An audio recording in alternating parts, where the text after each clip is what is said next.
Mabuhay Pilipinas! Magandang araw po para sa mga handang mag-isip, magtanong at lumaban sa tama. Atin pong himayin ngayon ang mga problemang ating kinahaharap sa lipunan. Ito pong pag-usapan natin ngayon ay itong Pogo. Ba?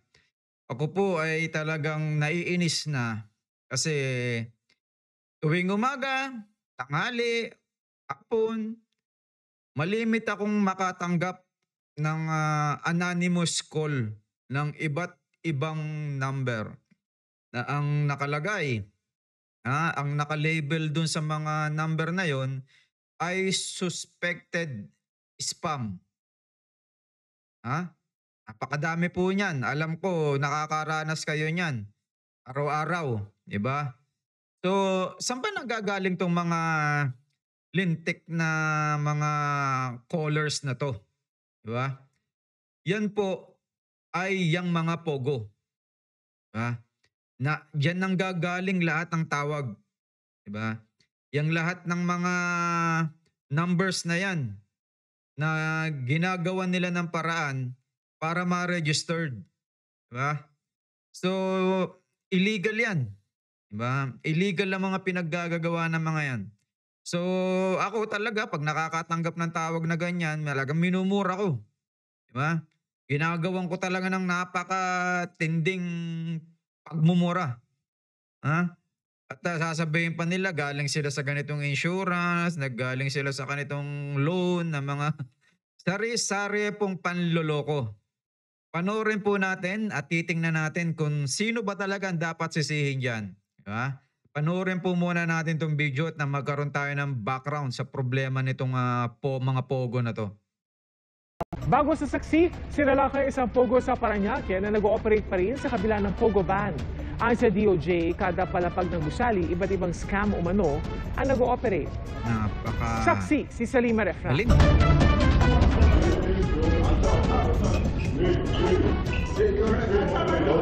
Ayan, Bitbit ang warrant of arrest. Pinasok na pinagsanib na puwersa ng pamahalaan ang 5th to 7th floors ng isang gusali sa Bay Area sa Parañaque City. Ang target ng operasyon, Chinese fugitive na bahagi na Chinese? nag-ooperate pa rin na illegal na pogo. Kaya nagpatupad na rin ng mission order ang Bureau of Immigration. 146 ang naarestong dayuhan na karamihan ay Chinese. Kasama na ang lalaking may warrant para sa fraud. 307 naman ang mga Pilipino. May warrant sa fraud yung Chinese na nag-ooperate diyan. Nakahilera mga computer sa workstations. Nagkalat rin ang iba't ibang gadgets. Isa ito doon sa mga work area dito nga sa Sinalakay na Pogo sa Parañaque City. At bukod doon sa hile-hilera mga computer, makikita ninyong sandamakmak yung kanilang mga cellphones. Bukod pa Grabe. dyan, kahon-kahon pa nga yung Dami, kanilang oh. mga SIM cards. Ang lahat na ito, ipoproseso ng mga otoridad oras na makakuha na sila ng kaukulang mga warrant. Bawat floor iba yung ibang scam. Sa 5th floor and Oo. 7th floor, stock investment scam to. Pero ang pinagkaiba is dito sa 7th floor, may spamming na nagaganap using a Hong Kong mobile. It's ABC mobile SIM card. And then sa 6th floor, it's an online betting scam. Ang particularly target nila is Indian. Sa 6th floor, Filipino employees. 2 taon na sila nag-ooperate and they never stop. Galing daw sila sa may Asiana, nung medyo uminit daw doon, lumipat sila dito. Lumipat. Minsan na raw na-raid ang pogong ito kaya na-issuehan na ng closure order. Pero sa kabila niyan at sa pinatupad na pogo ban, nagpatuloy pa rin umano ang operasyon. Dapat kasi before they issue yung mga permits nila like yung sa barangay and then yung sa CP Hall, dapat they do yung Investigation. talagang religious inspection Oo. of the establishment. Kailangan check nila kung ang permit nila is entertainment, are they really indulging yung kumpanya nila o yung ano sa entertainment o baka naman scamming yan kagaya nangyayari dito. Aalamin ang immigration status ng lahat ng dayuhan, lalo't kanselado na ang work visa ng lahat ng pogo workers. Wala na ngang ban na nga eh. Ba't nandito pa yung mga... Ito, isa pa, panoorin pa natin mga kababayan. Ito naman ay anti-crime Pogo na na po naman. ito. So this is an illegal activity. They're undesirable. Panoorin natin 'to. Meet po ang mga POGO company representatives upang malaman nila at maipaalala sa kanila na kinakailangan nilang at may responsibilidad sila na ipa-downgrade ang visas ng kanilang mga foreign workers. So hindi natin masasabi that they were not informed. They were given ample time upang mag-downgrade ng kanilang visas at lumabas po ng bansa. So nag-develop din po tayo ng electronic system upang ma-monitor yung compliance natin at movement ng mga POGO workers. So some issues faced during this phase before the end of the year, yung ilan po sa mga kumpanya ng mga POGO na ito ay umamin na nag-antay sila up to the last minute hoping for a reversal of the policy, for a change of heart of the national government. Ngunit firm po ang ating national government in its Yun. decision to ban online gaming in the country. Tama po yan, Yung tama mga po yan. companies din po providing support services to POGO companies have also expressed that they should not be part of those to cease operations or mga empleyado nila to downgrade or leave the country. Papakita po natin sa inyo mamaya kung bakit ba nagpasukan yung mga anong yan, iba't ibang tao na yan dito sa bansa natin. Mamaya po, bibigyan lang po muna natin ng background ng mga balita. Po doon sa Good morning, Matters Today. Magandang umaga po. Hello, good morning, Gretchen, and good morning to all your viewers and listeners. Okay, as we mentioned in our story, 11,000 POGO workers remain in the country. This is reported to us by the Bureau of Immigration. This was supposed to end by December 31. Where is government having difficulty? So, 11,000 pa daw po. Malamang napakadami pa yan. Hindi lang 11,000 yan. Hindi lang 11,000 yan. Malamang yun yung mga 30,000 pa. Ito. Ito po. Panoorin natin naman tong isang ito. Sinalakay ng mga otoridad ang tinaguriang mega scam hub sa Parañaque. Pero hindi lang isa, kundi tatlong magkakaibang scam ang kanilang nadiskubre. At live mula sa Parañaque City, nasa Matindi to. frontline na balita yan, si Brian Basa. Brian, ilang taon na raw nag-ooperate yung raid na mega scam hub? Halos 2 taon na raw di umano ang pagpapaandar ng scam mega hub na ito sa Parañaque City. Kaya ito na raw ang pinakamalaking huli ng Presidential Anti-Organized Crime Commission o PAOC mula nang magpatupad ng total POGO ban si Pangulong Bongbong Marcos. Kapag sinabing mega hub, malaki ang gusaling ni raid ng PAOC ngayong gabi. Kasama ng PAOC ang PNP Criminal Investigation and Detection Group o CIDG, Department of Justice o DOJ at ang Bureau of Immigration o BI. Mga kaibigan, ano to? Latest to. Latest na huli nila yan. 7 floor o 7 palapag ang gusaling ito. 3 sa mga ito ang pinamumugaran at pinagtataguan ng mga POGO. Yung nasa 5th at 6th floor ay nakafocus sa online betting o online pustahan. Karamihan sa mga nakita natin dyan, mga Pinoy, sila yung mga nakaharap sa hile-hilerang computer na nabisto ng mga otoridad. Yung iba nga sa kanila raw, first day pa lang daw nila sa trabaho, meron din tayo nakitang mga nagdadalang tao pa. May nakita rin tayong Malaysian National at Indonesian National. Pag-akyat sa ikapitong palapag, yun na yung pinakatuktok. Ang nakita natin dyan, halo-halong scam. Merong investment at task scam, meron pang love scam. Ang nagpapatakbo naman ito, mga Chinese national at Vietnamese national. Ang pinupuntirya nung online betting pala kanina doon sa 5th at 6th floor, mga Indian national. Doon naman sa 7th floor, ang target nila, mga kababayan nila. So mga Chinese at Vietnamese nationals din. So iba-iba ang mga scam na nabisto ng mga otoridad.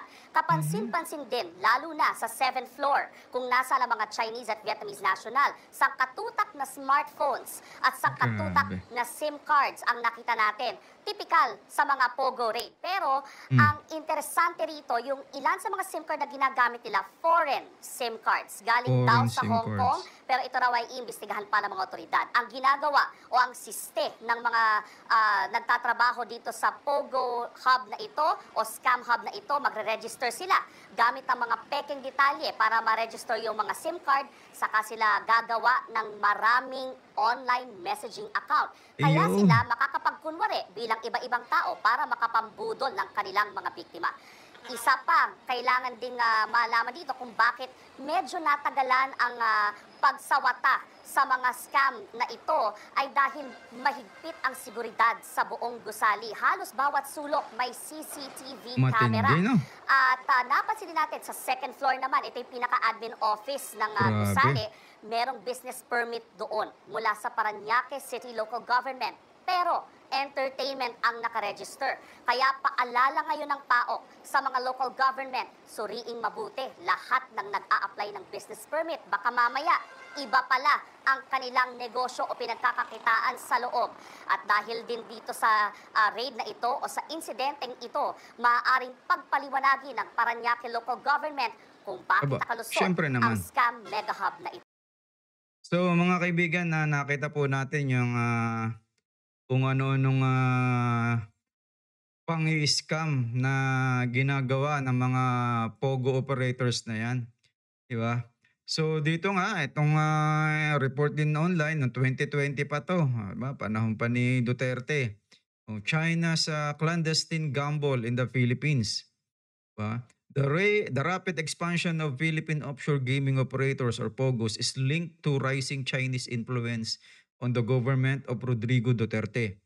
But this is a controversial, if not unmentionable, connection because the Chinese government has officially rejected POGOs while the Philippines denies that it is giving preferential treatment to Chinese citizens for such businesses. For many Filipinos, however, POGOs have come to symbolize the dark side of state-backed Chinese investments in the Philippines, in the country. So makikita nyo, China talaga nasa likod nitong mga illegal gambling na businesses na to. Ngayon, sino ba sisisihin natin dapat dito sa POGO na to? Actually, kung ako ang tatanungin nyo, yung dalawa lang. Pwede ko ring isama si Bongo. Pero ang pinakasisisihin ko po dito, si Gloria Macapagal Arroyo at si Digong. Yan dalawang yan. Yan dalawang yan ang dapat nang huhuli ng lahat ng mga POGO operators dito sa Pilipinas. Kasi panahon ni Gloria Arroyo, diyan nagsimula yung POGO. Unregulated. Diba? Mga offshore clients yung nadating. Hindi talaga nagbabayad ng buwis. Wala pang mga talaga sila, mga maayos na permit. Ngayon, after ni Gloria Arroyo, akala natin parang mapapatigil na yung POGO na yan. Hindi. Ang ginawa diyan ni Digong, ni-regulate niya, in-expand niya, nilegalize niya yung POGO noong 2016. Diba? Nag-issue siya ng binibigyan niya ng mga licenses sa mga POGO. Napakadami. So nag-generate ng revenue, nag-create nga ng trabaho kasi lucrative nga eh. Diba? Tinatarget nung mga POGO ay yung mga ang ini-scam nila yung mga Chinese, yun nga, mga Vietnamese. So kung mababasa niyo sa report nung mga 2016 hanggang 2020, maraming Chinese ang nagrereklamo na sila ay ini-scam. Hanggang sa ang nangyayari nga, ang operations na, itong mga Pilipinas na rin. Isinasama na rin nila sa pang-scam nila. Diba? So, nag-pick ang operations ng mga yan, yung from 2016 to 2023. Kaya nga, talagang katakot-takot at napakadaming pera ang nahakot ng mga yan, yung mga Chinese operators na yan, yung mga Chinese nationals na yan. Si Digong at si Gloria Arroyo ang dapat nang huhuli niyan. Diba? Yung lahat ng mga illegal immigration na yan, yung mga tax evasion, yung pagtaas sa kriminalidad, kidnapping, human trafficking, online fraud, yung scamming, phishing. Bumaba yan. Nangawala yan nung binana ni BBM nung July yata yan, nung binan yan. Oh, in-instruct ni BBM yung Pogo, yung PAGCOR na totally ban. Kaya lang, dahil nga sa sobrang galing magpalusot at from 2003 nga, na-master na nila ang paraan ng kung paano mag-ooperate ng mga permit dito sa Pilipinas. Kung paano sila nagawa ng mga bribe, 'di ba, ng mga opisyal. Oh. Kaya talagang nakakainis mga kaibigan na itong si Duterte at si Gloria at si Bongo, nilegalize nila yan na wala man lang silang naging vision kung ano ba talaga ang magiging resulta nito after ng ilang taon. 'Di ba? Ni hindi man lang nila naisip o kung meron ngang konting economic gain. Pero ano naman ang naging resulta? Naging platform yung Pogo ng kung ano-anong illegal na aktibidades. Oh, 'di ba? So talagang masisisi natin yung dalawa na yan. Yan si Gloria Arroyo at si Duterte na ngayon ay magkakampi pa. 'Di ba? Active na active yung dalawa na magkakampi. Ha? So sila yung sila yung dapat sisihin diyan sa mga kawalang hiyaan na nangyayari diyan sa Pogo, 'di ba? Napakadami nag-escalate ang criminal activities, ha? Nung proliferation ang Pogo. Oh, coincided niyan yung mga iba't ibang money laundering, online fraud, yung phone na phishing. Oh, yung natawag nga sa'yo hindi mo kilala. Pagpasok din yung mga mga iba't ibang tao galing sa ibang bansa. Oh, na master din ng mga fraudulent schemes. Oh, nag-boom. Nag-boom ang labas-pasok dito ng mga tao na walang kahirap-hirap. At sino ang may gawa niyan? Si Duterte pa rin. Diba? Si Duterte ang may dahilan kung bakit napakadaming nagsipasok ng mga kriminal dito. Yun ay gawa nung kanyang executive order number 13. Pakita natin Pakita natin yan para may resibo tayo. Ito. Itong kanyang executive order number 13. Napakatindi nito mga kaibigan na executive order niya. Ano dito? May mga lumaban ditong mga mambabatas eh. Diba? May mga lumaban dyan. Bakit daw parang nakikialam si Digong sa Kongreso sa pagpapatupad ng batas, pagbabago ng batas. Bakit niya pinakikialaman? Diba? Hindi dapat daw siya nangingialam dyan. Hindi dapat siya nangingialam dyan. Ngayon, ito mga kaibigan, basahin natin Nasa section 3 nung executive order na yan na isang napakatinding talagang kawalang hiyaan nitong si Rodrigo Duterte. Ito po mga kaibigan, ayan. Basahin natin At tingnan nyo kung ano ang sinasabi ng kanyang executive order na yan. Nothing herein, however, shall prohibit the duly licensed online gambling operator from allowing the participation of persons physically located outside Philippine territory. Anong ibig pong sabihin? Na wala dapat magprohibit, magbabawal doon sa lisensyadong Pogo operator na mag-hire ng tao galing ibang bansa. Wala dapat pipigil diyan. Yan ang kautusan ni Digong, isang siraulo. Diba?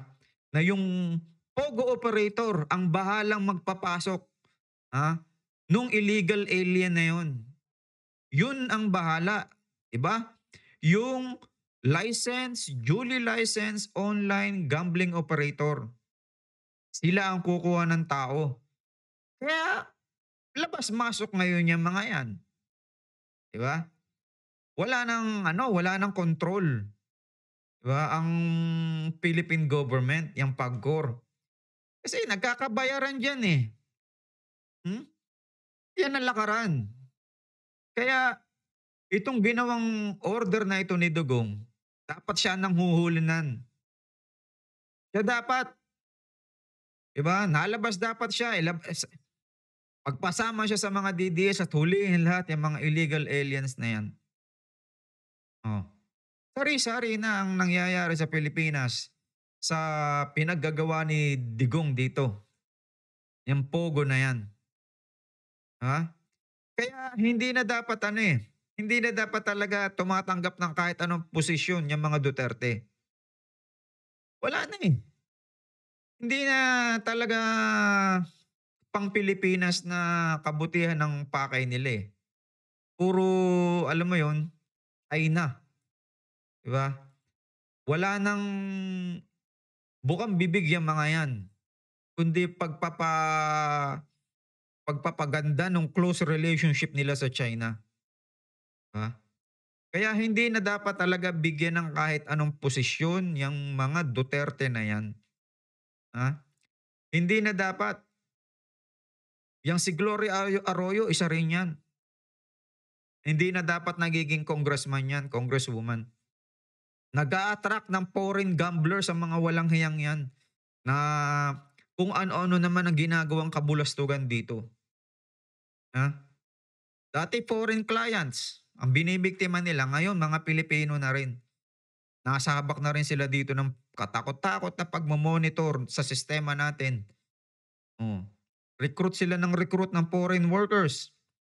Yung money laundering nila, hindi natin alam kung paano nila natratransfer yung pera. Oh.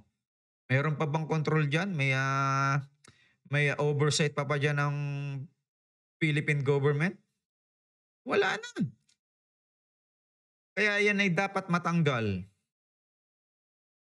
Yung mga pogo na yan kasi magiging source yan ng future corruption. Yung industriyang yan. Oh. Yung pagkaka-legalize ni Digong dyan, talagang, ewan, hindi man lang talaga nagkaroon ng alam mo yun, nung napapanood ko doon, yung mga senador, isa ring problema eh. Diba? Naging center ng crime ang Pilipinas dahil dyan sa mga yan. Kidnapping, human trafficking, illegal gambling. Oh. Nagkaroon ba ng action si Duterte sa mga pogo crimes? Wala. Yung mga torture, yung mga pagpatay, nirefuse niya ni Duterte na i-shutdown yung industry na yan. Oh. Kaya nga, pasalamat tayo lahat. Pina ni BBM. Oh. Anong ginawa ni Digong? Dinepend niya ang pogo. Imbis na yung mga criminal groups, wag nang i-operate niya dapat. Pagkuhulihin niya. Pero hindi. From 2016 hanggang dun sa last ng administration niya, tinransform niya ang Pilipinas into phishing scam, cybercrime center. Yan ang ginawa ng walang hiyang si Digong. Oh. Isa rin kasing paraan niya ng China para masira ang Pilipinas. Walang problema sa kanila sa pera. Walang problema. Yang pogo na yan, maliit na investment lang yan. Kaya, yung operation ng pogo, isang invasion niya ng China. Diba? Isang paraan niya ng invasion. Kaya tayo, kailangan magising tayo dyan. Huwag na natin bigyan ng katungkulan niyan si Duterte. Diba? Itigil na natin ang pag-support dyan kayo mga DDS. Criminal syndicates ang sinusuportahan ni Duterte. Ngayon, kung ayaw niya ng mga criminal syndicates, huwag niyong supportahan si Duterte. Ganyan lang yan. Kung ano-anong Kanino nakalink eh? Ang mga gambling syndicates sa China lahat. Oh. Binabribe yung mga kukuha ng license, mga operation na permit, lahat yan, bribe. Natututo talagang mag-illegal. Yan, yung mga local government. Oh. Hinahayaan nilang mag-failure sila kasi nga bayad sila eh. May suhol. Oh. Diba? Kaya itong pogo na to, talagang isaksak dapat niya sa mukha nung dalawa ni Gloria Arroyo ni Duterte na magkakampi. Sila dapat ang nanghuhuli ng mga walang hiyang yan. Sila dapat, sinasama dapat sila. Isampal sa kanila kung ano man yung krimen na ginagawa ng mga pogo na to. Kidnap for ransom, human trafficking, illegal gambling, money laundering, cybercrime, phishing scam, protection ni Duterte, walang hiya. Paano pa? Hindi pa ba kayo magigising dyan, mga DDS? Online fraud, walang hiya. Talagang matindi bribery, spread ng corruption. Oh. Sino i-blame? Si BBM? Ay, loko-loko kayo. Nasisiraan na kayo ng ulo. Talagang yung administration ni Duterte parang langit sa inyo. Nang walang krisis na nangyari nung panahon yun, para kayong nasa heaven. Mga loko-loko kayo. Ginagawa ninyo parang heaven yung panahon ni Duterte. Talagang hindi na. So, ito lang po. Maigsing vlog lang at para ipakita lang sa inyo na itong pogo na to, dalawa lang ang sisisihin dito. Yang si Arroyo at si Digong na matinding alay, matinding nagtutulungan sa pagpapabagsak ng gobyerno ni BBM. Kung makikita nyo ang galawan, Duterte, nung simula pa ng pag-upo ni BBM, tinitira na niya agad as drug addict. Si Gloria Arroyo, nagpalabas ng kung ano-anong mga paninira na tambalos-los, na gustong tawag dito, magkaroon ng malalaking budget at kukunin niya, dudugasin niya. Hindi po ganyan yung ating House Speaker ngayon. Yan pakana ni Gloria Arroyo. Diba? Gusto niya kasi maging House Speaker eh, di ba? Natatandaan niyo yun? Yung chismis. Na bumubuo ng maliit na grupo para nga tanggalin. Si Speaker Romualdez. Hindi naman siya nanalo, tinanggal siya as deputy. Kasi nga magnanakaw ng pwesto eh. Diba? Pasalamat na lang tayo at nagkaroon nga ng enforcement si BBM na iban yan. Pero talagang napakahirap pa rin hulihin kasi nga nakikipag-coordinate yung mga nababayarang opisyal. Diba? Hinahayaan nilang mag-run itong mga offshore gaming operators na to sa pamamagitan nga ng bribery. Ano yan mga kaibigan, ating pag-isipan yan. Huwag na kayong boboto kay Duterte dahil talaga magiging criminal center itong Pilipinas. Kapag si Sara Duterte ay natuloy na tumakbo. Diba? At yan ay naging presidente. Naku, magiging fraudulent of the Philippines si Sara Duterte. Ngayon nga vice fraudulent na yan eh. Magiging fraudulent of the Philippines pa. Naku, malabong yan. Gumanda ang Pilipinas. So, yan po mga kaibigan at tayo ay matuto na itong si Duterte kung ano-anong kabulastugan ang pinagagawa sa Pilipinas. Hinayaan niyang pumarito ang mga illegal workers. Pinayagan niya yung pogo operators na hindi natin alam kung sino bang operator na yan na sino nagpopondo sa mga pogo operations, yung mga pogo businesses na yan. Diba? Yan ay Chinese back. Hindi tao, kundi mga Chinese operators na dito sa Pilipinas. Para tayo? para guluhin. At pag tayo ay magulo, madali tayong sakupin.